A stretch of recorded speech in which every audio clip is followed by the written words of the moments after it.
So, you've decided to make a steak. First step is to determine which cut to buy.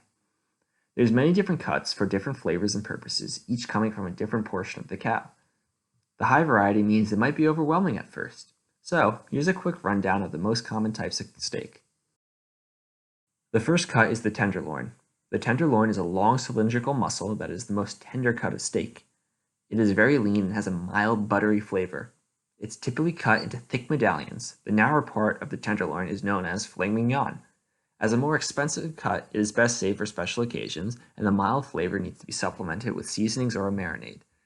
This is a usually thicker cut, so the best way to cook is to brown the outside on a pan or grill and then use the even heat of the oven to cook the rest, ensuring that the steak is evenly cooked. Next up is the New York strip. This rectangular cut comes from the short loin. The New York strip is a jack of all trades. It has a balanced lean to fat ratio and an average tenderness. Its flavor is complemented by simple seasonings and best cooked with high heat on a pan or grill. This is a relatively easy and versatile steak that can be made for any occasion. In addition, steak sandwiches such as Philly cheesesteaks typically use NY strips. The porterhouse or T-bone is a special cut of meat that contains a portion of the tenderloin and New York strip. Getting 2 steaks in one is a plus, but care must be taken when cooking, as the tenderloin portion will cook faster than the short loin. This is typically considered a fancy/expensive cut alongside the filet mignon. A cut from the upper rib cage is known as a ribeye. This steak is well marbled, fatty, and juicy. It has a strong flavor that can hold its own without seasonings or marinades. Cooked best at high heat and served on the rarer side to preserve the juiciness. This is a great cut for meat lovers or when the steak is the focal point of the meal, as it is one of the fattiest and most flavorful cuts. Finally, the flank steak is a thin cut of meat that comes from, well, the flank.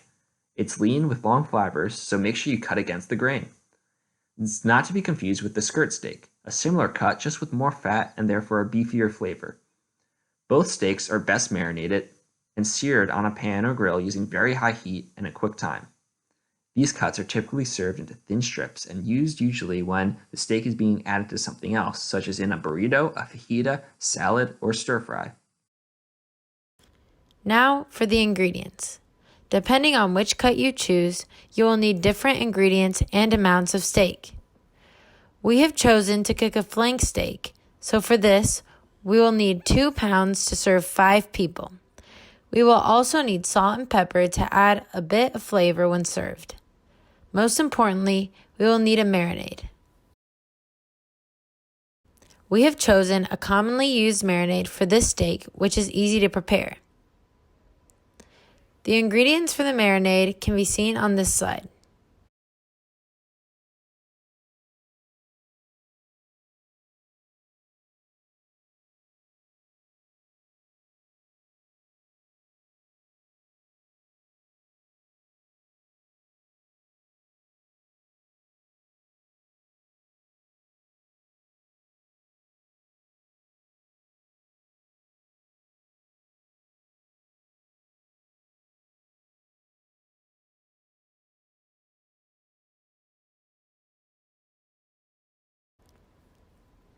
After mixing all of the ingredients in a bowl, you must pour the marinade into a large Ziploc bag, put the meat in the bag, and leave it sitting in the fridge for about 12 hours.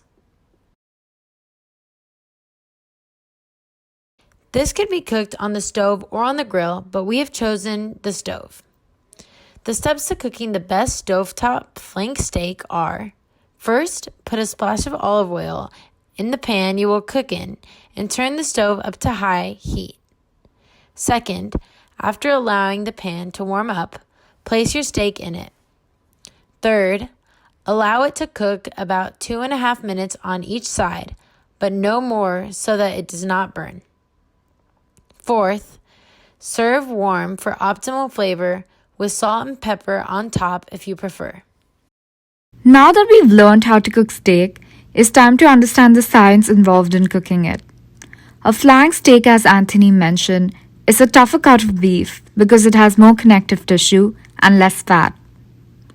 The marinade is used to suppress the bitter flavors in the meat that come from chemicals such as arginine and tryptophan, or compounds such as anserine or carnosine, adding to a more pleasant sensory experience. The soy sauce and the Worcestershire sauce in the marinade are high in glutamate and increase the meaty umami flavor of the beef. Marinating meats for some time helps add flavor to the surface of the meat, and for salty marinades, a longer marinade time increases the flavor development. But since the marinade also contains balsamic vinegar, it might cause the meat to become sour if marinated for too long. During the cooking process, fluids released because of muscle fibers breaking down help intensify flavors and aromas in the meat. Maximum fluid is released when the steak is rare to medium rare. If you continue to cook the meat, it will shrink in size because fluids are no longer present, and you may end up with a tough, dry steak. Greasing the pan with oil will increase the temperature at which the meat will be seared and also help prevent it from sticking to the pan. Searing meat increases Maillard browning and enhances the rich roasted flavors associated with beef. While the Maillard reaction may look complicated, it's simply a reaction between amino acids and reducing sugars that gives browned food its distinctive flavor. So, how do we serve this umami flavor bomb? It's important to rest your steak for at least 10 minutes after cooking to obtain maximum flavor and juiciness. Steak is often served with a side of assorted grilled veggies, roasted potatoes, sauteed spinach, or oven-cooked tomatoes. Feel free to experiment with the sides according to your preferred flavors to enhance your steak eating experience. So that's it for today. Thank you for watching our video on all things steak. Please email us with any questions. Bye bye.